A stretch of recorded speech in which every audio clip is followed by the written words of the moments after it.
Hi, I'm Jim, and I'm a suffering guy. I'm Alisha, and I'm a suffering gal. And we're the Barnards. We got married in September of 2006. And then in December of 2006, everything changed.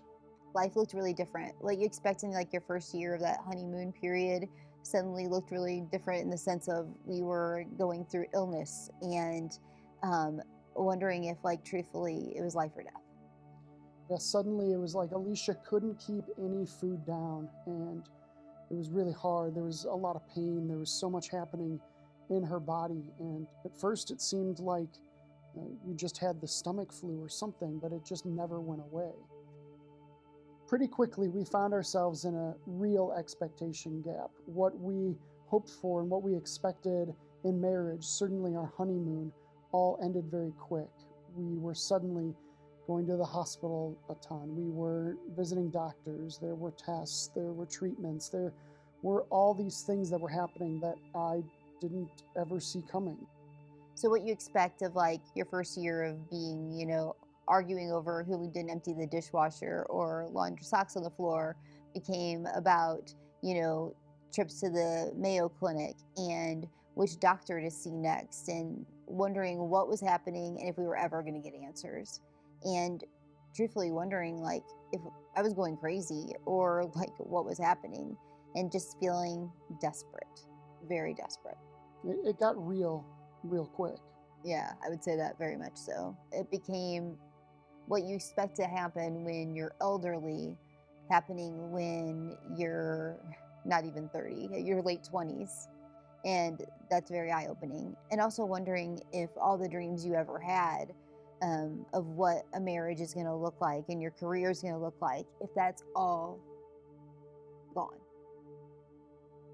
When you make those vows of, in sickness and health, you don't think it's going to truly happen so quickly and in such a devastating way that it becomes just like we use the word real, and it became real quickly and tested very quickly.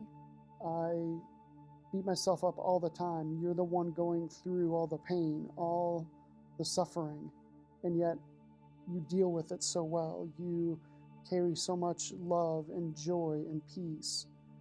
And I felt like I was losing myself all the time.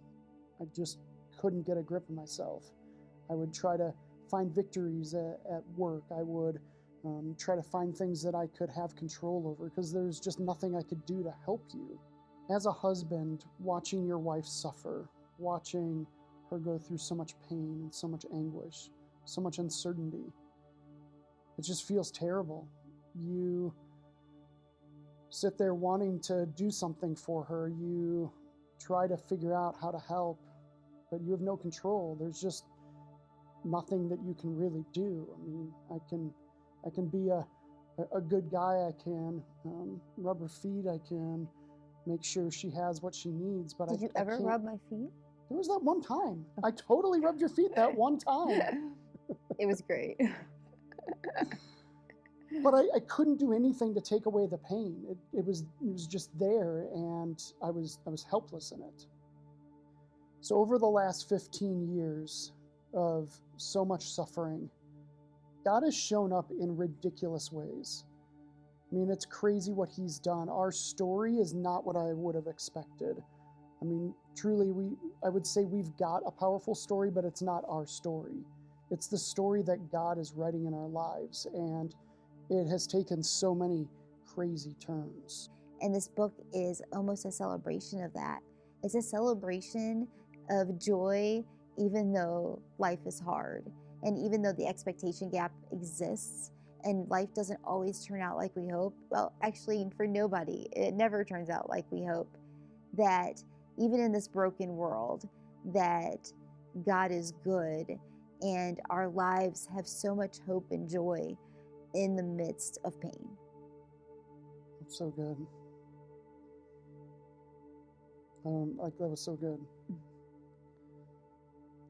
So join us on this journey as we share the story that God has written in our lives. And we hope that you see your story and want to share it as well, because we all have a story to tell. None of us want to be a suffering guy or a suffering gal, but it happens. and God can use it, and you have a story to share that can impact people, and there's hope. Honestly, it's about life. It's life, and it's life that's real. There's nothing, polished, or it can't be Botoxed, it can't be, made over or made up. It's just real. And so it's happy, it's sad, it's funny, it's anger. I mean, it's all the mix, because in that, that's life. That's right. I I would do it all again. I'd do it again, over and over. I think honestly, through it all, I love him more today than the day I married him.